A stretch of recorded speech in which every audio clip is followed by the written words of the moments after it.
Welcome back to Drugs and Stuff with Dave Crossland. I'm Scott McNally. This show is brought to you by TrueNutrition.com. You can use our code ADVICES, and that will get you some additional savings.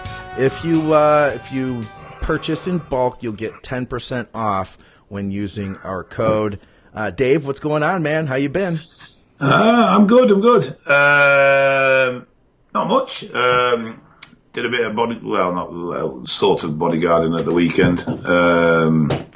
Was asked to attend a theme park locally that my friend provides security for because they had Sean Kingston playing. He was shit. Oh yeah, so I didn't know who Sean Kingston was. I don't know if he was popular here in the U.S., but we looked him up. I looked him up before we recorded here. You said he was very popular there at the time, right? Yeah, he's probably known for the one big hit of "Beautiful Girl," but I don't know. But he came across as rather arrogant, shall we say? Okay. And his stage show was subpar. Yeah. Okay. Pretty much by the second song, about 300 people had walked out. You're kidding?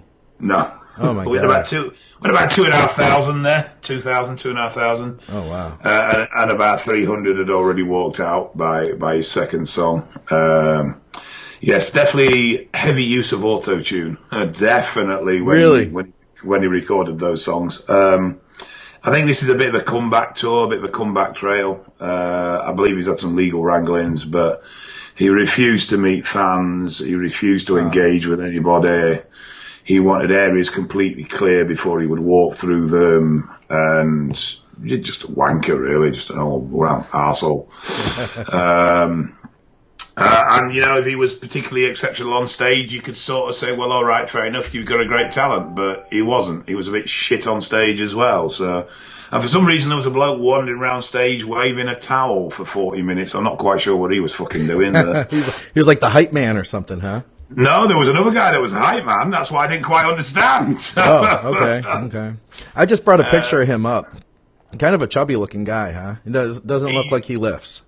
He was even bigger. So I do remember when his original single came out. It was about 12 years ago. Okay.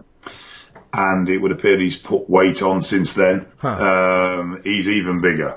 And not in a good way. Okay. But it is what it is, you know what I mean? You get arseholes in all walks of life, don't you? Yeah, that's a bummer. Especially, you mentioned there was like a little kid or something that wanted to meet him. Oh. Yeah, I mean, he'd stayed out of sight prior to the concert. And there were a lot of other acts on before him that were either tribute acts or independents coming up sort of type acts. And he was the headline of the show, obviously. And then he'd insisted that the backstage area is actually an access road to the campsites that are attached to the resort.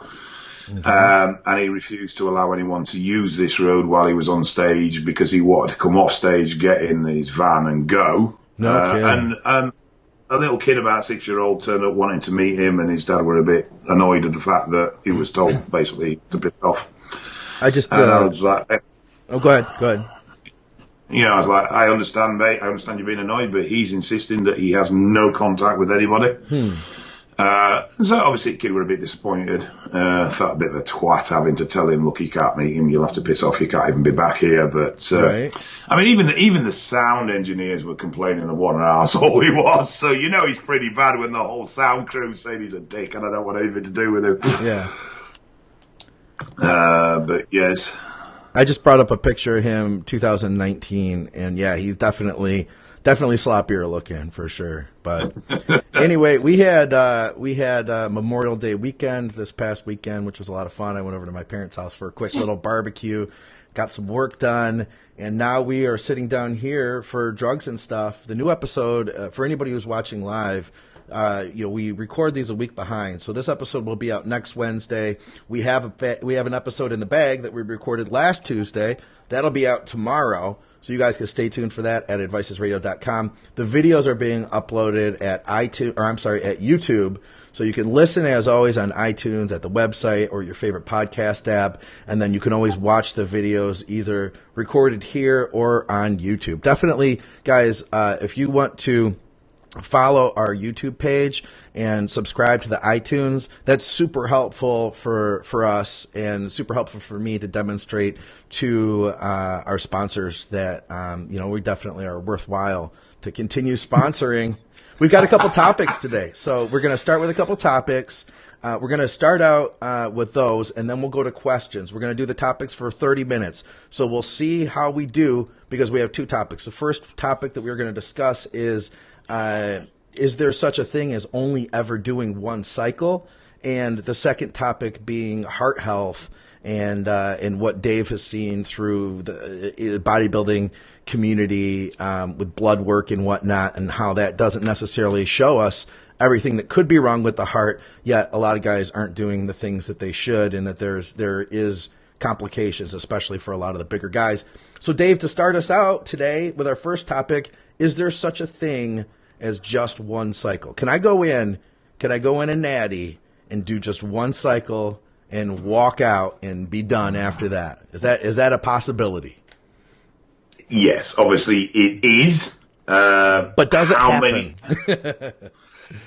I've seen it happen a few times. In fact, I have a client who has only done one cycle and actually decided off the back of that he never wanted to go on cycle again. No kidding. Did he have a bad experience? Not overly. Okay. He just felt he'd rather stick. So he now sits in the sort of SARM peptide area. Okay. But he doesn't want to go full-blown cycle. He didn't feel that the management issues and everything else that went with running a full cycle was worth it for him. And he also didn't feel that oral-only cycles, I think a lot of it was down to injecting, and I don't think he felt that oral-only cycles were sustainable, so he decided to go more the SARM route. Got no bad little physique, to be fair. He's sitting there, I think he sits at about somewhere around the 100 kilo mark and probably around the low teens in body fat percentage. Okay. He's got a nice little physique, actually, to be fair to that. So what's his reasoning? Because I feel like most of the time people are like, they're working really hard, and then they say that the thing is like, okay, I'm going to do one cycle and, gain as much as I can, and then I'm going to go back to being natural.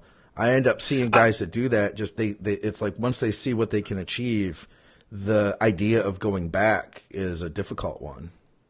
I think it's obviously a very individual thing. I think for him, the combination of injecting and the potential health impacts, he felt that he would rather stay in the grayer area of just the SARMs, and even with them, he's very, very careful to use the more low impacting SARMs than, he sort of avoids the YKs and the 140s. Yeah.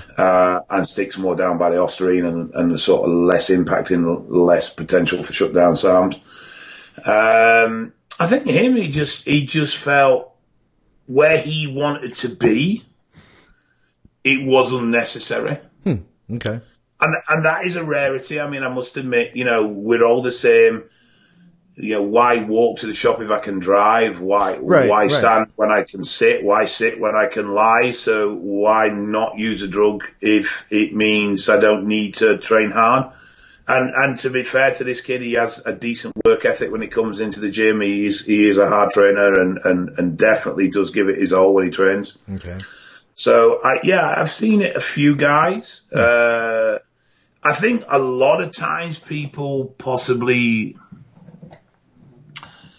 misconceive how they're going to appear with the gains that they think they need to get to their perfect physique. Okay. So I've seen a lot of guys that will say, I just want to do one cycle, just want to put 4 or 5 kilo on, and then I'm done. Yeah. And the 4 or 5 kilo that they put on doesn't actually result in the physique they perceived they were going to have if they were 4 or 5 kilo heavier. Yeah. So I think there's that sometimes. That makes sense. Yeah. Obviously, like a lot of things in life, I didn't think cinnamon rolls were particularly a big thing until I tasted one, and now I can't get enough of them. So cinnamon rolls are amazing, by the way. Yeah. Yeah, but it is literally that sort of thing, isn't it? you don't realize the experience till you experience it. And particularly if you've had a good diet and training ethic before usage, you're going to explode when you use. Now, I've seen that to be counterproductive as well, because I've seen people go, whoa, this is just, I can't cope with this amount of growth. Okay. And a lot of us will think that sounds stupid. Not really. If you go from 100 to 120 kilo in a short space of time, you're going to suffer. Yeah. And I've seen that put people off and cause them to back off or literally back away from usage. Yeah. But for the most part, I would say that most people, once they introduce the rapid results that can be achieved from cycling, it's difficult for them to walk away from that level of improvement. And probably it's more difficult for those guys that do have poor diet and training and haven't come to terms with that. So those guys that feel they're doing what is necessary and aren't progressing, and then introduce drugs and do progress. So they've had that frustration for years of not getting anywhere. Yeah. You know, and some guys generally do bust their balls and just don't see results. Yeah. And then they suddenly are getting just reward for the effort they put in. And that is obviously going to be a difficult thing to walk away from. Yeah, no question. So I think it's definitely a big psychological issue and a big mental issue that people struggle to do only one cycle. Yeah. I mean, I only did one cycle for 4 years. Okay. Just 4 years long. That was all. Right. Yeah, I've It seen was that one happen. cycle. I didn't come off. I've seen that happen before. Somebody starts with a plan of 12 weeks, and then 20 weeks later, they're like, well, I'm just going to do TRT when I'm done with this now. Yeah. And I mean, I think one of the driving factors between the only one cycle problem is that if it is a crux because there's issues with your diet or there's issues with your training, and you're not one of those few people that are truly a hard responder, right, then that's difficult to take that backward step. Sure. You know, we all know that there is an element of 2 steps forward and a small step back, but that small step can be quite minimal if your diet and training structure is correct. But if that's weak, then that step back's going to be huge. Yeah, no, absolutely. And that's probably more impacting and more driving for people to go back on because the foundation was incorrect in the first place. So they've had a bigger come down, I suppose, is the best way of describing it, post-cycle. And as a result, that's going to be more impacting on them mentally, and therefore they're going to be more driven to go back on because they've seen a bigger regress. Whereas if you've only had a low impact, like you've just dropped 3-4 pound of water, you drop 5 pound of water, strength reasonably maintained, then you're not going to be overly driven to jump back on another cycle too quickly because you've seen your achievements to a large extent sustained where you are. Yeah. There's no question if you don't have the foundations right, and then you start seeing yourself declining rapidly, that would be, I think, a big motivating factor to get back on because I remember what it felt like to all of a sudden blow up and then to feel like that's all going to go. Here's the thing though. This is what I don't get is when the first cycle that I had done, I wanted everything to be 100% because my biggest fear was that I would lose the progress that I had made after I came off. So my thing was like, I just wanted to make sure that I train as best I can and get as much food in as I can so I can try to maintain this. It's weird that somebody out there could not have that same mindset. You know what I mean? Yeah, but there's also, and it's probably going to be wrong or it's going to come out wrong, but we can work from that point once I've got it out. Okay. And this is going to sound elitist and probably completely wrong, but bear with me and let me explain the statement I'm going to make, and then we can work backwards from that point. So a large percentage of people engaged in bodybuilding, weightlifting, powerlifting, strongman, whatever it is, shouldn't be doing it because they don't have the mental or physical aptitude to do it. Okay. Now, before anyone starts going, how do you have the right to judge what someone should do and not do? I don't, and I'm not claiming to. Okay. What I'm saying is that a large percentage of people engaged in the sports wouldn't be there if it wasn't for the drugs, because naturally they don't have the willpower. The reason the numbers in bodybuilding was so low 15, 20 years ago was because drug knowledge wasn't there, because people weren't aware of the huge amounts of drug use. And so they had a go at bodybuilding, found out to get any results, they had to be extremely strict with diet. They had to really train hard, and that put them off because a lot of people didn't have the mental aptitude to do that. Yeah. So it's only when drug use became common knowledge and widespread that they managed to achieve results where previously they haven't. So if you went into this sport and all you knew was that you had to be super strict with your diet, you had to eat huge amounts of clean food, and you had to train like a banshee, and you couldn't sustain that, then you dropped out of the sport very, very quickly because you didn't see progress, you didn't see results. Sure. So you weren't sustained in the sport and you didn't stay around. You moved on. Yeah. In the same way as I don't sing because I'm shit at it. You tried singing at one point? I tried singing in the shower, and when the cat started howling, the dog rang for the bed. I decided it wasn't a good idea. Yeah. But the point is, I don't perform a lot of sports because I'm not very good at them. Okay, yeah. If there was a drug I could take that improved my ability at that sport to a reasonable level, then I would probably sustain doing that sport. Yeah. So if there was a tablet or a drug that made me sing better, then I may carry on singing. Yeah. Because steroids enable me to achieve more in bodybuilding or powerlifting or strongman or weightlifting in general, then I stick at it, when actually I'd probably have dropped by the wayside if I didn't have the drugs, because I wasn't getting the goals and achievement and reward for what I felt was justified effort, even though it wasn't. Yeah. So if you get what I mean now by that statement, I'm not being elitist. I'm not saying that everybody can have a go at bodybuilding, everybody can have a go at weightlifting, everybody can weight train. There's no issue with that. Sure. It's everybody's right to do it if they want to. But I think the numbers involved in it would be a lot less if the drug knowledge wasn't so common. I could totally see that, yeah. Because the drugs allow achievement where achievement wouldn't have been achieved. For someone in that situation or quicker. Here's another aspect. I think that, if you have trained naturally for a given period of time, you kind of realize how fast you can grow, and you set your expectations for yourself up, hopefully realistically, based off of what you think you can achieve. Once you've used gear, then that's definitely going to change what you perceive you can achieve. So it'd be easier to, start out. Like I remember thinking at one point, I was like, well, I just want to, because I had lifted a lot when I was younger, and then I had stopped when I went through college and didn't for years. And then when I got back into it, I was thinking like, I want to get some abs. I was thinking like Brad Pitt, Fight Club, he had the abs, he looked good.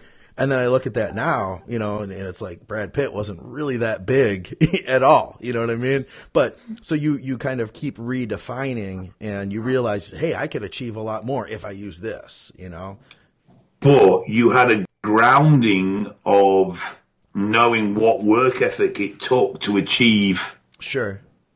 a result. If you got into training and you didn't see results, if you didn't see progress, would you have stayed at it? Or would you have sort of dropped it off? No, I agree with you. I'm just making a separate point. A separate point that I think that as we see what we're capable of with gear, then our expectations of ourselves change. And some of those expectations that would demand that you keep using it in order to achieve those goals. Because then you go from Brad Pitt to Jay Cutler, Yeah.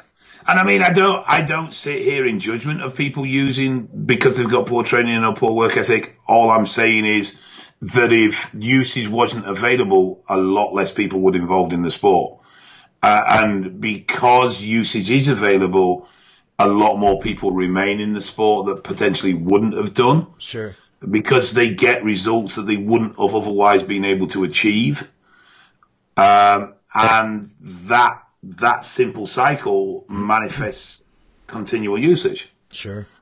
Because that underlying issue is that they don't have the same aptitude that certain people do have. And that is why you get this whole culture of the pros must use huge amounts. The pros must be doing this. The pros must be running 5, 6, 7, 8, 9, 10 gram a week. Right. Because I've only managed to achieve a 7th place in a local show as an amateur, and I'm running 2 grams. So in order to get to win a national, God, I must need to double the dose. But right. In fact, no, actually, that's not the problem. The problem is genetically, you just don't have the mental aptitude to be at that level. In the same way, genetically, I don't have the mental aptitude to be a cross-country runner. Okay. Yeah, exactly. I don't have the mental aptitude to compete in bodybuilding because I don't have the mental aptitude to adhere to the diet. Right. Excuse me, I apologise for that phone rang. In fact, let me put it on silent. And I think that is where a lot of people get very tied up and very upset by this. And it's like, why? There's nothing wrong with that. You know, there's nothing wrong with not being the best at everything you do. Sure. Yeah, I can't spell for shit. I can't write coherent sentences online for shit. Doesn't make me any failure as a person. It just means I'm shit at spelling. Yeah, it's something I realized just recently in the last, say, 6 months or 8 months that, a lot of people can, say, watch sports. They can watch baseball. They can watch pro baseball. They could be on a softball team after work, but they don't have the aspirations of one day I'm going to play for the Detroit Tigers. On the other hand, anybody who goes to the Arnold Classic or to Body Power is thinking to themselves, one day I'm going to stand on the Olympia stage. You ever notice that? There's a difference between sports in that some people will watch them in, say, football or basketball or baseball, and they just appreciate the guys who are the greatest versus for some reason in bodybuilding, everybody thinks that they're destined to one day be one of the greatest as well. Yeah, I think that's quite a valid point. We seem to think that we all have this ability to achieve a certain status within training, yet we don't apply that ethic to other aspects. Yeah. And the big link there is really, I suppose, the drug use. The cycle, because that does allow us to achieve more than maybe our worth ethic and our dedication otherwise would. Sure. And we don't have that mechanism of achievement or improvement in other areas. Yeah. Steroids don't have the same level of impact in baseball, even though there has been cases of steroid use in baseball and there has been pros pulled up and failed drug tests. Right. There isn't the same level of impact directly improving your ball game as there is it improving your physique. Yeah.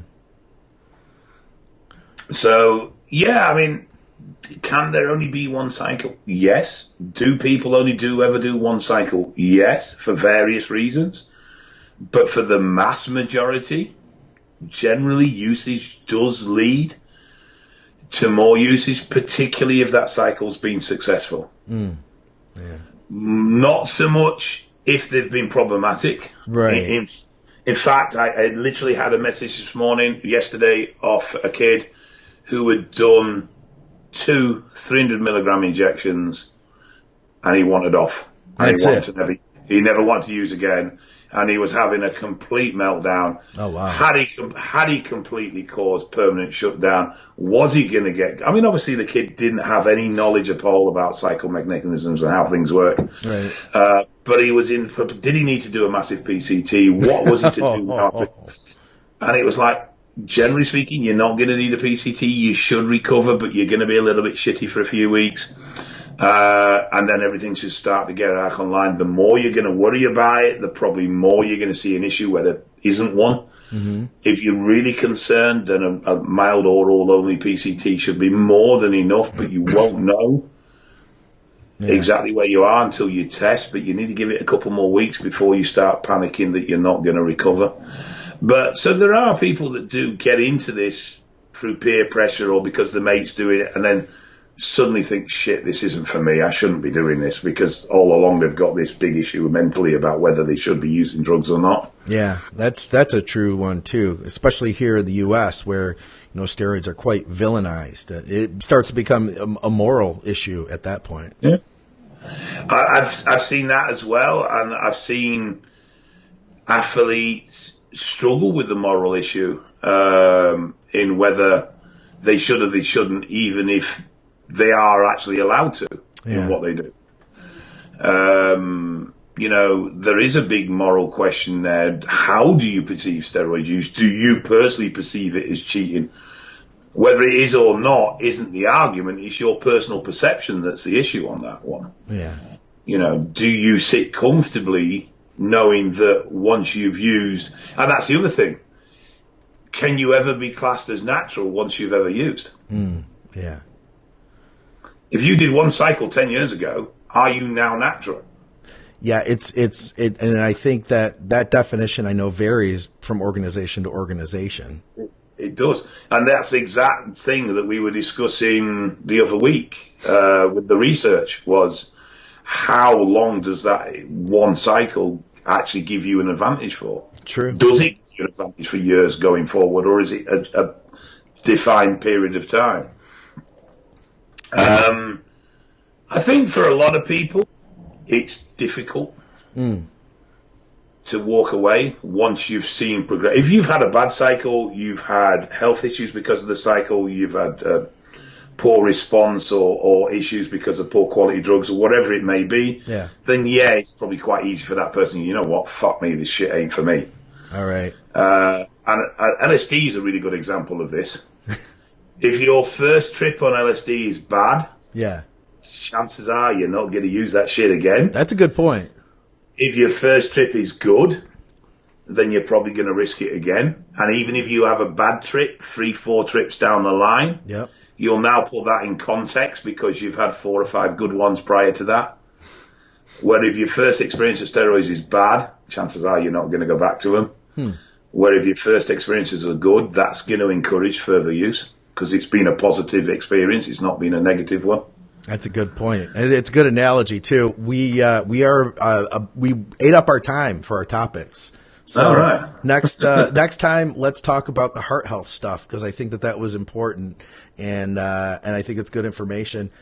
Guys, we're going to take a quick break here. Actually, we're mainly taking the break for the audio podcast because when this is finished, this will be uploaded to advicesradio.com. It'll be on YouTube, the video version without the commercial break, but we will be using the commercial break in the audio version at, like I said, iTunes, at advicesradio.com, any of your favorite podcast apps. You'll be able to find it there.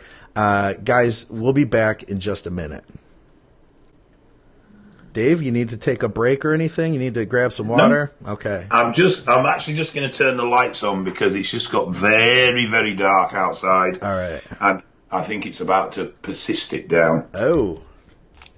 Guys, I see we have several questions. We're going to try to hammer through a bunch of these questions because I see that we had several of them that you guys posted up at the board. Also, I want to mention, I can't ever say his name. How would you say this, Dave? Singeon. Singeon? Yeah, Singeon. Yeah. Dairy. He says hi from Bristol, England. Do you know where Bristol is? I do. Is that far from you?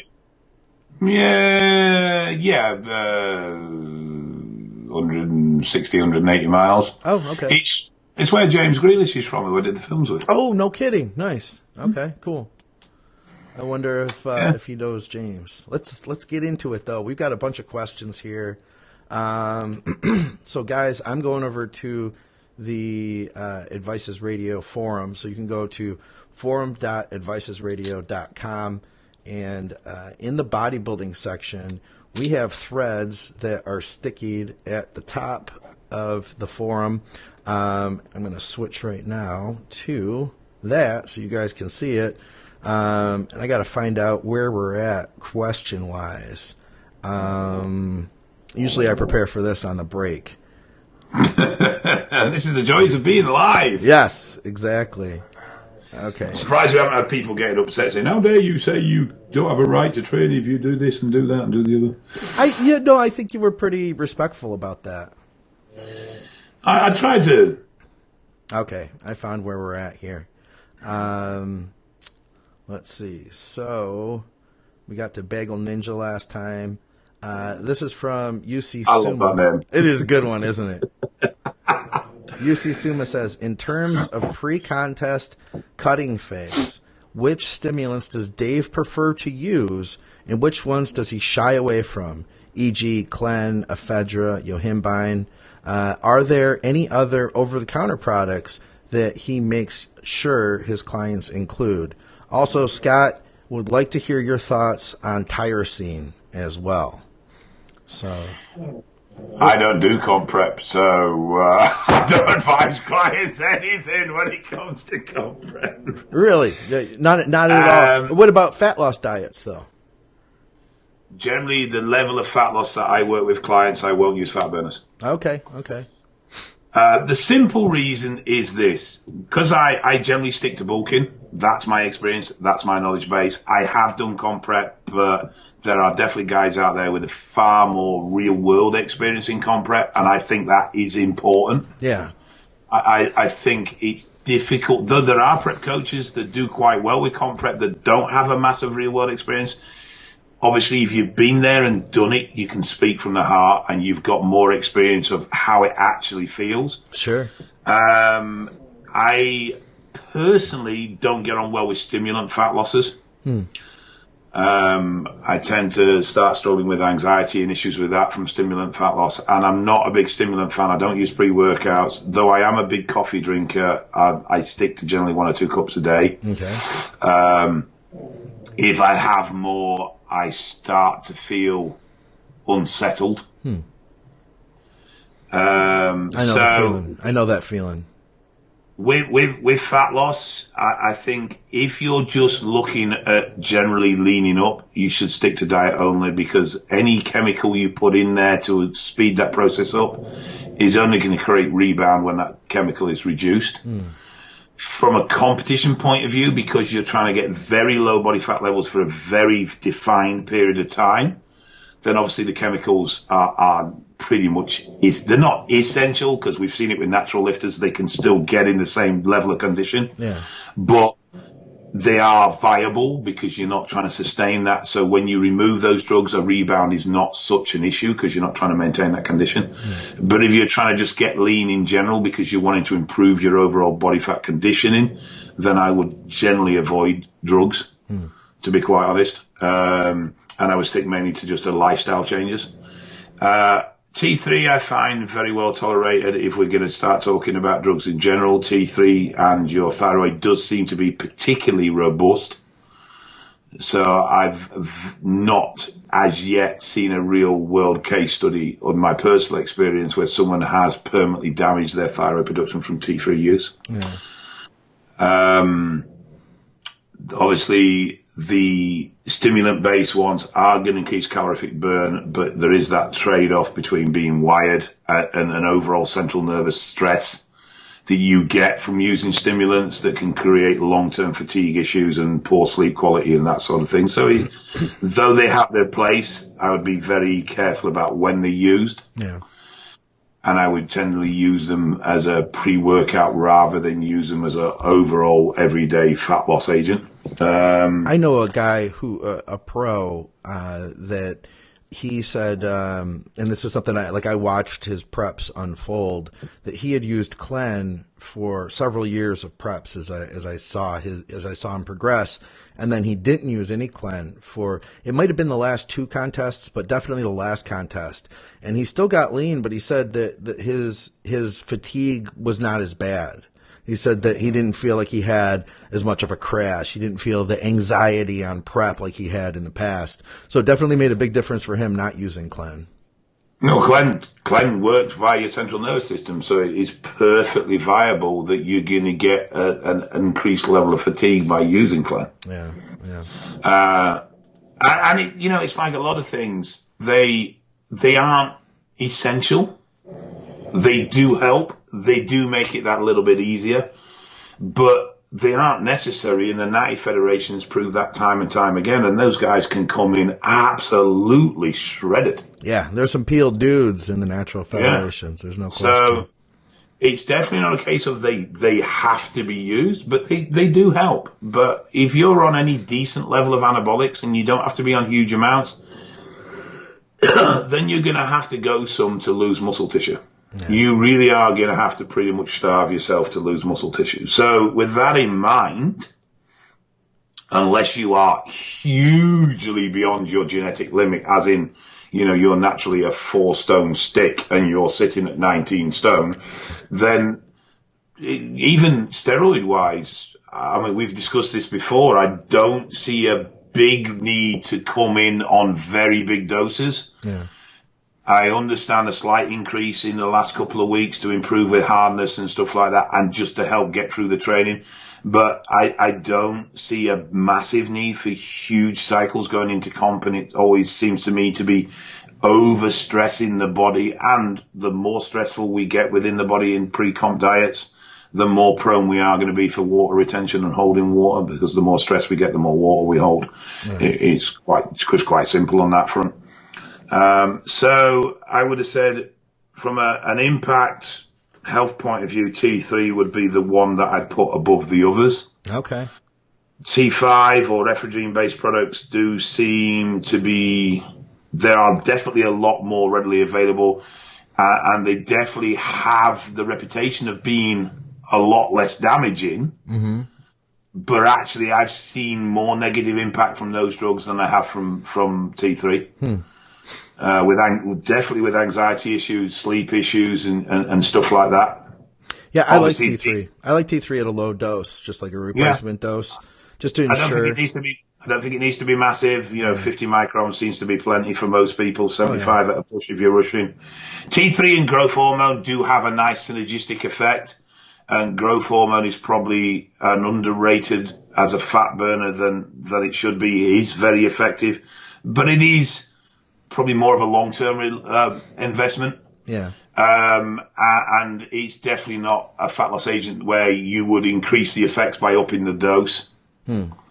It's low dose, intermittently, is going to get you very good results. If you're running 2 to 4 IU every other day, you're going to get good results. Running 8 to 12 IU is not going to increase those results, or you're going to end up with carpal tunnel and water issues and insulin resistance issues. So you're actually better keeping it quite low dose and just having a slightly long-term investment with it.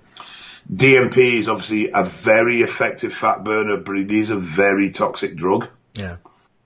And you just need to accept, I've said this time and time again, if it works well and it works fast, it's going to cost you something. It's as simple as that. So though DMP is probably one of the most effective fat burners on the planet, it is not the comfortable of drugs to get on with. It does have very detrimental effects to the health. Yes, deaths do occur. No, it's not probably going to kill you on your first dose, but there are deaths recorded at quite low doses for sustained use. Really? Yeah. I think the lowest death recorded by, in fact, it was a poisons something of. It wasn't the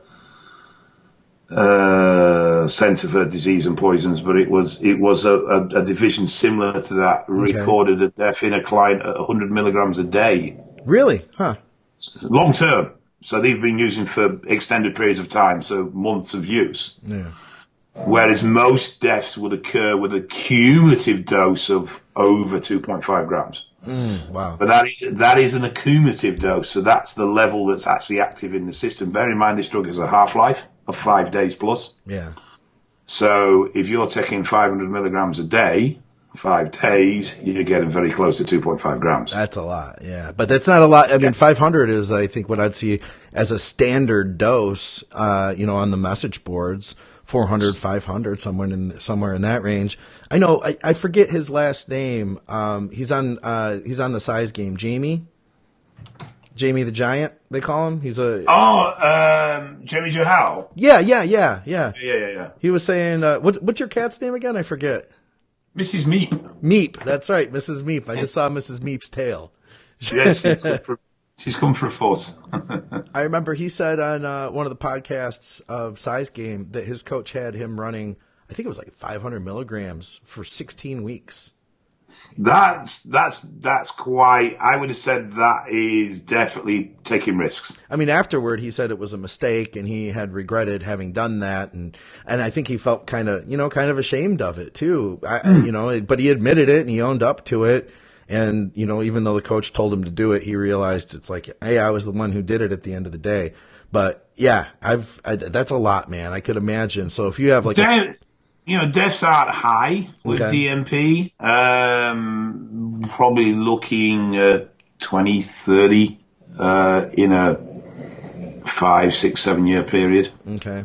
So you're more likely to die from a shark than you are from DMP. Yeah. But it is still one of the more toxic fat burners out there, and definitely one I would particularly try and avoid. Yeah.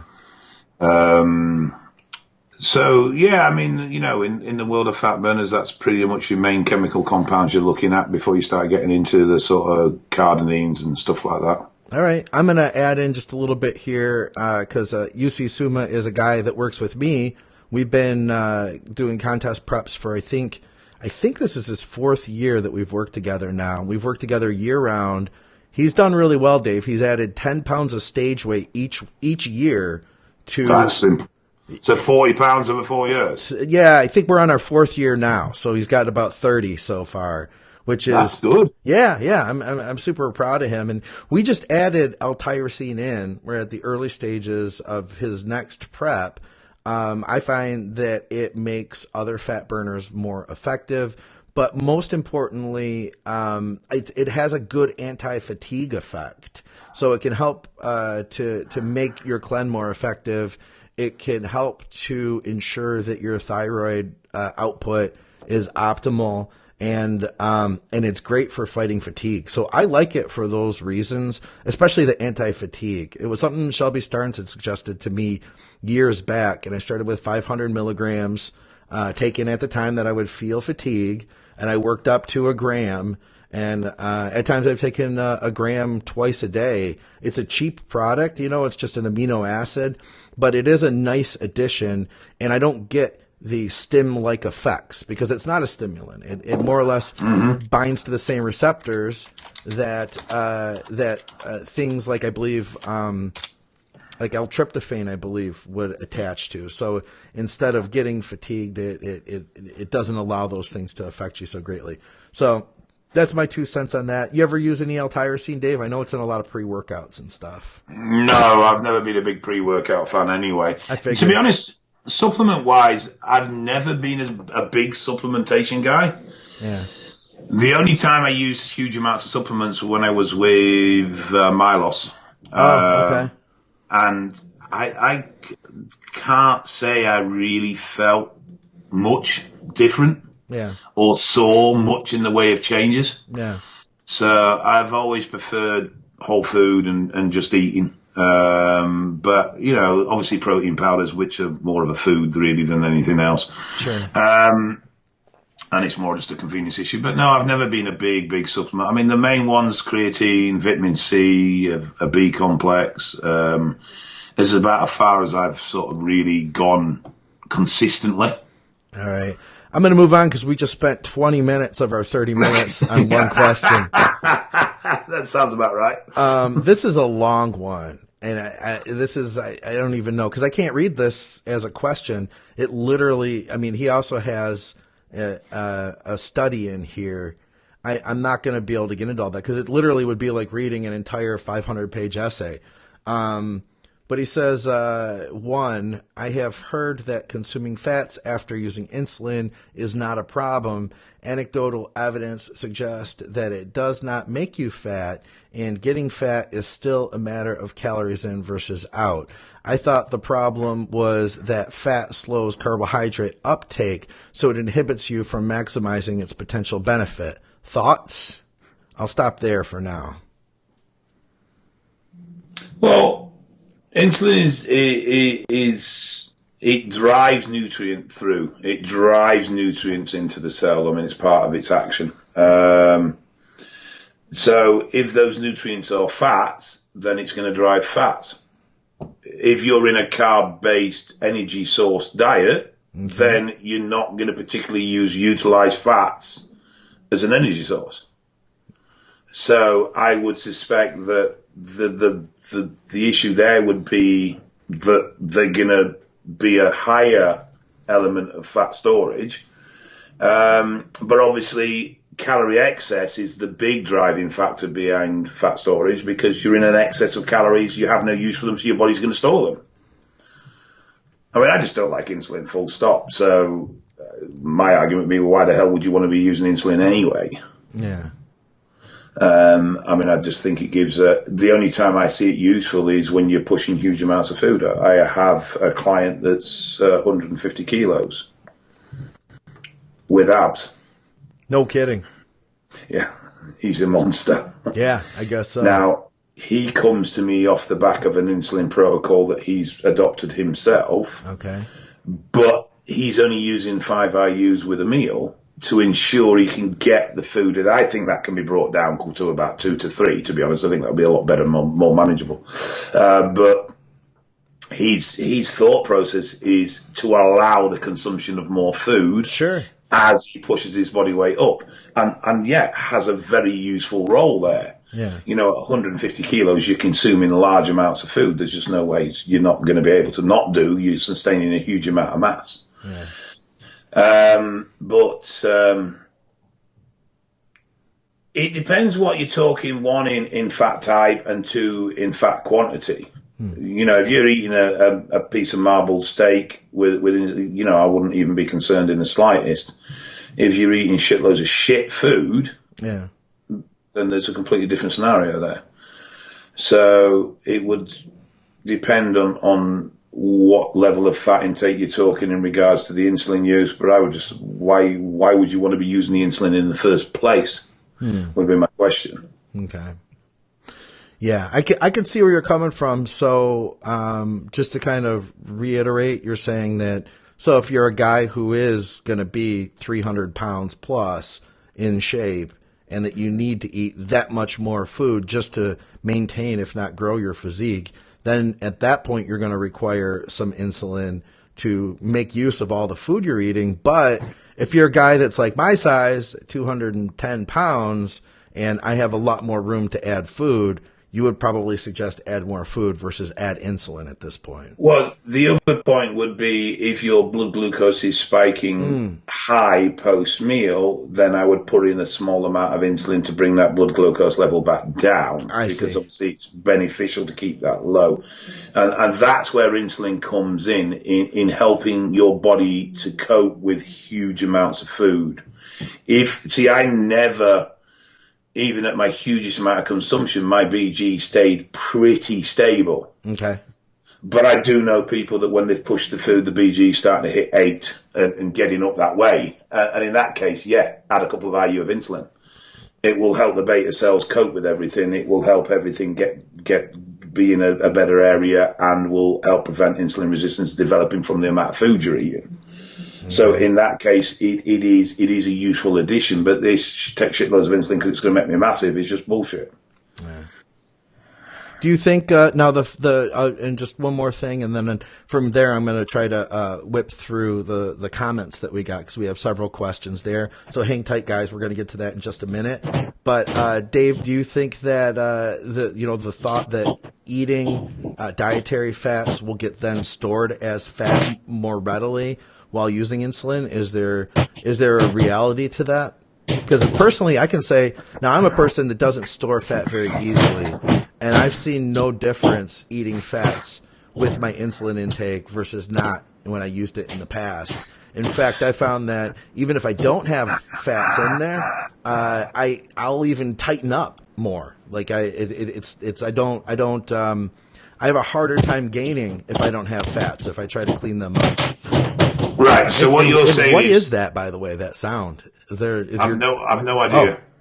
I can hear some noise coming from upstairs, but I've no idea what's causing it. All right. But yeah, what do you think of that? So what you're saying is that when you've reduced fats in your diet with insulin use, you've got leaner. I've gotten leaner, and that's even if I increase the carbohydrates. It's as if so in reverse of that, then the fat intake with your insulin is causing fat storage, because when you remove the fat, you get leaner. Yeah, but even if you compensate the calories with more carbs. Yeah, but I don't get fat. I'm just saying, like I'm saying I don't, but I don't grow. I'm not improving. Right. You know, right? So you don't get fat when you've got fat in your diet with your insulin, but then again, you're not massively in a calorie excess because you manage your macros to your body type. But when you change the food intake, so when you replace fats with carbs, so the calorific intake is the same, it's just where the macros are coming from is different, you get leaner. Right. So if you're getting leaner on higher carbs, lower fats, but total calorie intake is matched and you're maintaining body fat on lower carbs and higher fat, then that would suggest that in you, when you take fat with insulin, there is an element of fat maintenance, or at least fat storage, because when you reduce the fat, but caloric intake, and remember, calories in, calories out, so your calorie expenditure and your calorie intake is exactly the same, you're actually getting leaner. Yeah, but I'm not growing either, though. No, so eat more carbs. Yeah, I guess that's probably the answer then. Yeah. All right. Where a lot of people, I think, go wrong is they actually fail to realize how much food they need to consume to grow. Yeah. I'm sure, and knowing you, Dave, because this is years ago now I'm talking about, knowing you now, knowing what you've eaten, I'm sure I could have pushed it higher at that time. Well, I've seen it with people that are particularly naturally lean with clients, and we've started to push the food up and push the food up and push the food up, and nothing's happening. Yeah. And it's like, right, I'm 1,000 calories higher than I was before. I was maintaining it that way. I've now increased my intake by 1,000 calories, and I've not gained any size or weight. And then all of a sudden, we seem to just tip over. It just seems to go over the balance, and then suddenly they start progressing. Yeah. And that progress will maintain with no further calorific intake for quite some time. Mm. So it does seem that there is almost a built-in amount of flexibility within people's metabolic rates where you can increase calories to a certain point and it won't cause a change in composition, but you only need to go a little bit further and suddenly it breaks through that barrier, and then you get the effect of all the changes at once. Okay. All right. Well, I'll have to keep that in mind if I can get the gumption together to really try to grow again. Well, I find it quite simple. We need an element of dietary fats in our diet. Obviously, we do. We need an element of healthy fats. It's part of our hormone function. It's part of our health functions and everything else. Yeah. But beyond that, it's more down to where you want to get your calories from. If you're in a medium carb, medium fat diet, we know that we predominantly use one energy source. So why would you have an excess of another energy source if you're not really in a position to use it? Mm. Once it's used for its basic functions within cholesterol and other production, why would you need any more? Yeah. So I think it'd be interesting to take somebody and push the calories, both high carb, low fat with insulin, and then medium carb, high fat with insulin, and see how the body composition changed when we started putting them into a huge calorie excess. Yeah, and then maybe compare that to the same person, same thing, but without the insulin. Mm-hmm. It'd be interesting. All right, let's try to wrap up with some of the questions. I thought here was a really good one. I'm going to come back to this question about cortisol, but I'll start out here. I've got a good one then, she says. What of meeting someone at the gym and the conversation naturally goes to gear and a cycle. When I discovered this man's first cycle was over 3 grams of gear, 4 different compounds, not including test. He claims he got the cycle from another man at the gym and is being monitored, but hasn't gotten blood work. Don't even get me started on the fact that I had just met the person and he's throwing his supplier under the bus. My question, is there a safe and friendly way for me to butt in with health concerns other than what I did, which is send him links to Advices Radio Network and Bodybuilding Nerds Radio? Yes, I'll do it for you. Gentleman that's using 3 grams on your first cycle, you're a fucking dickhead. Stop being stupid, drop the dose, get some sensible advice. Yeah. What's a sensible dose for something like that? First cycle? Yeah. Well, we're down to 300 to 500 milligrams, aren't we? That's the sort of region we're going to be in. Now, you think he's going to do this after running 4 compounds plus test, 3+ grams of gear? Is he going to do that, though? Is that what have you seen people do? Because I'm sure, Dave, this isn't the first time you've heard of somebody doing something like this. It's insane, but it happens now. Oh, of course it happens. I think the issue here is that there are more factors at play. You see this in coaching, where coaches will push people into cycles because their ability to program somebody's training is weak. Yeah. And they can't program someone properly to get them to grow, so they rely on a coach giving them a cycle to cause growth. Yeah.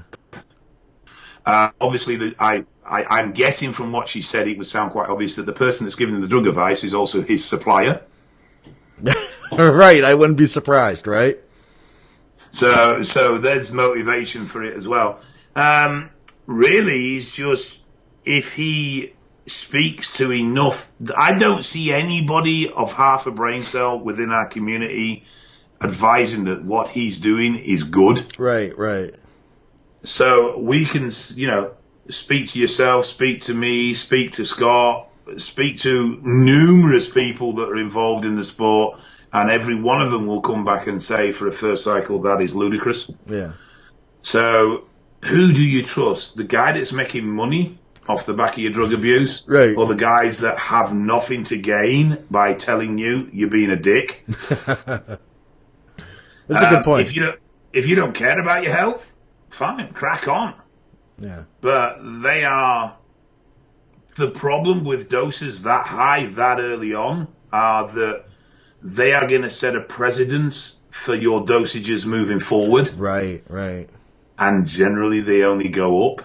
Yeah. And I mean, I have an individual who contacts me on a regular basis. He's not been in touch with us lately, which is concerning, who had done some very high cycles early on in his usage career. And now his whole approach to drug use and training is majorly screwed. And he struggles massively with running low doses. He struggles massively with lots of impacts with it. And he will continually ask me about problems. And it's the same problems that he's continually going back to because he struggles to not use big doses anymore. Yeah. So he's constantly pushing them up when he shouldn't be and constantly taking more than he should do. And he's got a coach. And I know his coach, so I know his coach is sensible. I know his coach isn't someone advertised big uses, and he still keeps fucking himself up. And this is one of the things that you get when you start very, very high. Where do you go from there? Yeah. Because it goes back to what we were discussing earlier on. And that you've built your results on drugs, not on a foundation of good training or good diet. Right. And now you've got to accept the fact that you really need to go back and start again. And nobody likes doing that. No, God, no. I'm going to move on because we have a few more here. So back to this question about ashwagandha. It says, I'm currently taking ashwagandha for lowering cortisol. Can you recommend any other meds as this is helping, but my levels are still elevated, so I need additional meds and one that is more powerful. Also, what are the side effects of limiting cortisol too far? I honestly don't know what the side effects of limiting cortisol too far. I know it's an important hormone to be kept in balance, but I've never really looked at the negatives of it being too low, to be quite honest. So I don't know. Well, I can Is the tell you honest answer this. to that. I can tell you this. I know a guy, Jeff Roberts, who used to host another podcast, couple podcasts for Iron Mag Labs. He has what was it? What is his disease? I can't remember what it is, but as a result, he has cortisol issues, and he has to take cortisol because his body doesn't produce it. He uses two different types, and he said that the first one he takes right when he wakes up. That if you don't have cortisol, you'll lose your ability to that's like complete adrenal fatigue. The first stages of adrenal fatigue, your cortisol goes high. And then after that, the next stage is then you burn it out and your cortisol just shuts off completely. And then you just feel like a lump on a log. You don't want to get out of bed. You get that feeling in the morning that gets you out of bed. That's cortisol. You have a spike of cortisol in the morning before you wake up. And that's what wakes you up to get you out of bed. And that's why when you begin adrenal fatigue, you start sleeping less often because you start becoming more aroused and more awakened more rapidly. And so you get less sleep. My thought is the key is not adding another drug, but adding more sleep, adding more rest, adding more downtime. If you have the day off, maybe it's going to maybe mean training much less. You're probably still pushing hard in the gym. I know in order to fix cortisol, if you have issues with it, you're going to need to back way off. So that would mean bringing your training down to like a lower output, stuff like that. What are your thoughts, Dave? My thoughts are, why are you looking for another drug and not looking for the cause of the issue? There you go. Exactly. Because it is not something you want to be. This is one of my arguments with CBD, which might actually be a useful product in this situation, but is that it's a useful product to use to help with stress and anxiety and everything else, but not at the cost of dealing with the causes of the stress and anxiety. Yeah. Any medication that acts as a treatment, that acts as a Band-Aid is great to help you deal with the symptoms of your problem. But at the same time, you should be addressing the problem. Sure. If it can be. So my first question would be, why are your cortisol levels so high? Why is it such an issue? Are you actually having an issue, or have you just done a cortisol test and decided that that's way too high? I need to get it low. Is there genuine reason that you need to bring your cortisol down? And then if there is, what's causing it? Yeah. Why is your cortisol high? What's the mechanisms behind high cortisol for you? And I don't think it's a case of medication. It's not a hormone I'm particularly au fait with. It's not a hormone that I have a great knowledge of. So I can't really give more advice than look at what the driving factors are for the problem and see if you can address them, which in turn will help the problem all around. Well, we've got an answer to that. He chimed back in and says high cortisol is to do with the side effects of finasteride, so that I can keep my hair. Stopping finasteride is not an option. And he looks like he's got some good hair going on, too. So right. So what we have is a situation now where I believe somebody is using steroids then, and that's why he needs to use finasteride. Okay. So we are using image-enhancing drug, obviously, to improve our image. Right, fair enough. Get that. We are suffering with hair loss from that drug use, so we are using another drug to combat that problem, which is then now causing me other hormonal problems, so we're now looking at using other drugs to combat that problem. Yeah. What happens when he gets to the point where he permanently suppresses 5-HR and he's fucking infertile and has erectile dysfunction for the rest of his life? Because that's what's going to happen if he carries on hammering finasteride and doesn't cycle it and deal with it correctly. Mm. Okay. And it's becoming more and more of a common problem with users that try and block 5-AR. I didn't know that. Yeah, it's growing quite a lot. That it's a problem that's risen out of the steroid community. Okay, interesting. So it's not a problem that was generally recorded previously, but more and more steroid users are conscious about their hair, so they're now risking their long-term health because of technically vanity. Okay. I will add too, one thing I would, as far as supplements go, rhodiola is something that you can add in addition.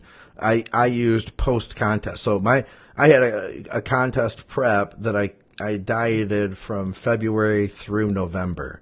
So obviously that was a long diet. It was probably longer than I should have dieted. And I felt some major dis-ease after that. So I went on to a protocol of ashwagandha and rhodiola, and it did help those things. L Tyrosine could possibly help too. So I just figured I'd throw those things in there.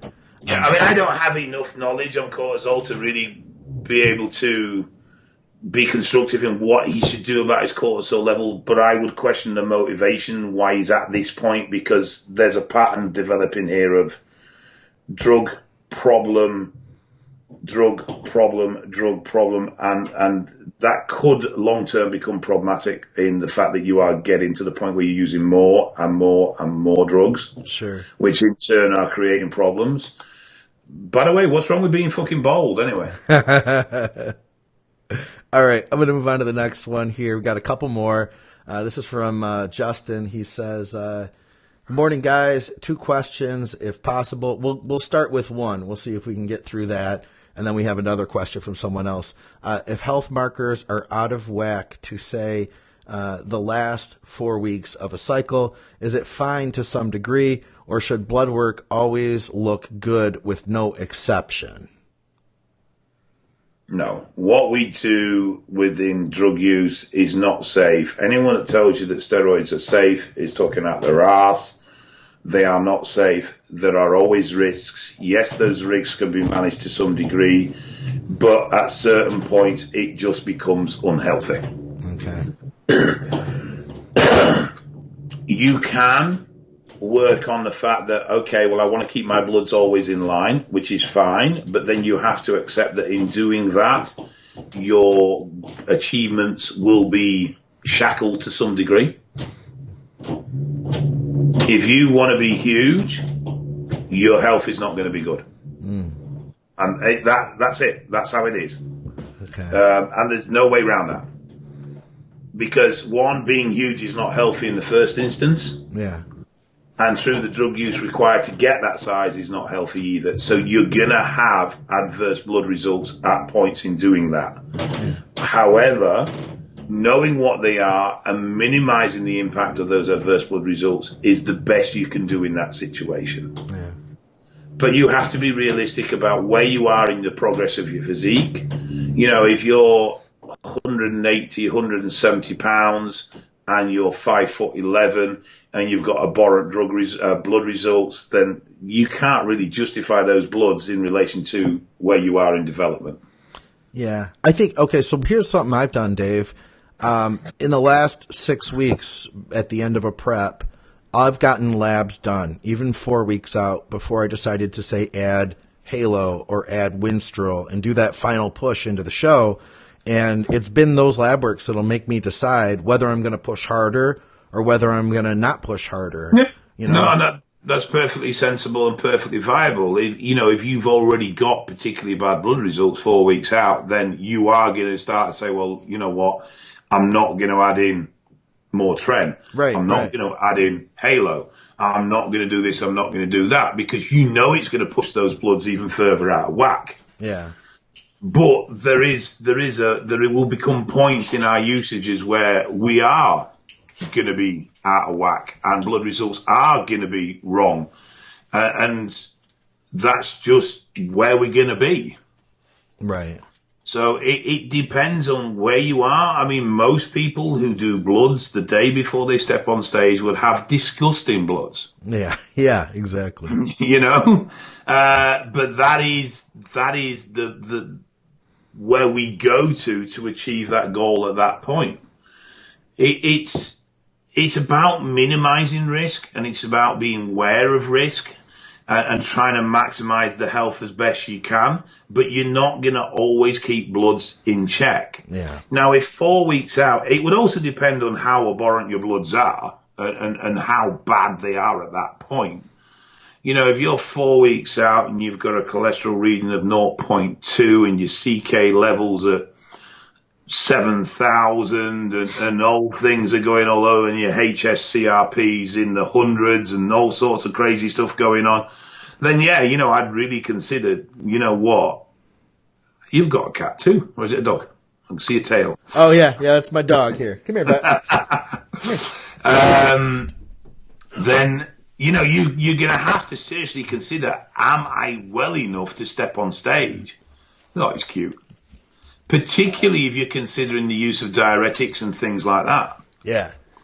And I suppose one thing about bloods 4 weeks out, it would be, depending on how bad they are, would be how you would consider the last 4 weeks of your cycle. Yes, definitely. Particularly with the use of stuff like diuretics that put huge stress on somebody. But that comes down to your own personal risk reward ratios on how much you're willing to take a risk in return to what you perceive the reward's going to be for stepping on stage at that point. Yeah. If you're entering a local amateur show and it's just a bit of fun and your bloods are absolutely terrible, then yeah, it may be worth considering pulling. But if you're stepping on stage at your pro qualifier where you look like you will actually achieve your pro card, then you may consider that, for this show, I'm willing to let them stay like that, but I do need to get on top of it afterwards and take some downtime and try and get them better. Yeah. So it's all down to you as how you perceive the reward against the risk you're taking on your bloods. But the first thing you need to be able to do is understand and put those bloods in some sort of context. Yeah. I'll move on here to one more question. And this is from Max. He says, been on TRT since 2010 and hematocrit levels are slightly elevated. I give blood as much as allowed. Would statins be a good addition to improve hematocrit levels? I know they're good for cholesterol issues, and once using it is something that you would have to remain on. Also, any side effects to statin use? Not that I'm aware of. Just bear with me 1 second. All right. I think you don't want to get on a statin if possible. No, that's everything I've heard. I wouldn't really recommend using statins. I would look at possibly using natural sort of statins. Okay. Plant sterols, that sort of thing. Okay. Potentially. But I mean, type 2 diabetes is a risk with statins. You're a little off screen, Dave. You're off to. Sorry. Yeah. I said type 2 diabetes is an issue with statins. That's one of the potential side effects. Muscle cramps can be quite common with statins as well. Liver stress is a big one with statins, and if you're already a cycle user, then you're going to really start putting some pressure on your liver. Yeah. So, what range is he running? Does he say what range he's running his TRT at, as in what his bloods are reading? No, he didn't. He doesn't say. Yeah. It'd be interesting to know if he's trying to push top end of range with his TRT or if he's sitting mid. Well, he does ask too. He says one more follow up. He says master levels competitor 50 plus and over at 50 plus and over who still likes to compete would still like. I'm sorry. Excuse me. Looking for overall thoughts on gear, both on and off season. So I'd have to imagine if he's already likely, it sounds like you're saying the less the better for this issue. Well, yeah, I mean, one of the problems is with regularly giving blood is it actually speeds up the body's desire to increase those levels. Oh, no kidding. Oh, he mentions 100 milligrams a week. No, so his dosage is sensible. Does he know what that relates to in his actual blood values? Is he still there? We haven't bored him to death yet. No, well, he just he's typing, and we're 20 seconds behind, so we'll see. But, okay. Yeah. If he's keeping bloods in range, one option would be to try and just bring that range down a few points. Yeah. That might help keep the hematocrit a bit lower. And bloodletting, though will lower it, is potentially going to cause it to elevate faster. I would possibly look at introducing 80 milligrams of aspirin a day. Okay. To help with some blood thinning. Dan Strudgeon just chimed in and said, would high-dose fish oil, baby aspirin, or grapefruit help? Well, that's the 80 milligram of aspirin is baby dose aspirin. It's usually around 80 to 80. I think the average is about 81 actually for baby aspirin. But okay, yeah, I would consider aspirin definitely. Okay, yeah. The other thing is he currently using cycles on top of his TRT, or does he consider using cycles moving forward? It sounds like he is, because he said he still competes. Well, then it may not be the TRT that's the problem. It may be the cycles that's the problem, but because the TRT is there, it's not settling down as fast as it normally would. Okay. And it may be just a case of spending a bit longer in between cycles to get those levels a bit lower before you commence going back on again. Okay. And obviously be very wary of stuff like oxys and EQ if you're using in cycles, because they're going to push it higher than regular gear would do. Yeah. So I, on that note, my hematocrit was a little bit high. So I wanted to donate a pint of blood. I couldn't do it without a prescription. It has to be therapeutic phlebotomy. So I went to my doctor. She gave me a prescription. And then I called the Red Cross. A lot of times, guys I know will go to donate at the Red Cross. And if you have high hematocrit, they won't take your blood because they can't use it. But if you have a prescription, you can do therapeutic phlebotomy. They couldn't do it. There's no place around here that would do it. They said I had to call my hospital. So I called the hospital and I called my doctor. They still haven't gotten back to me. It's funny because I'm trying to stay healthy here, Dave. I'm only using TRT dosing now. I was higher than that, and that's what raised the hematocrit. But now I can't donate blood anywhere, and I'm really trying. It's interesting how difficult they make it to stay healthy. Just tweet yourself. No, thank you. It's dead easy. Oh, I'm gonna barf just thinking about it. It's dead easy. You inject steroids, but you can't take your own blood out. It's a different thing. It's a totally different thing. Yeah. So you just need one of these. I'm about to barf if you pull out a tube and a needle and stuff.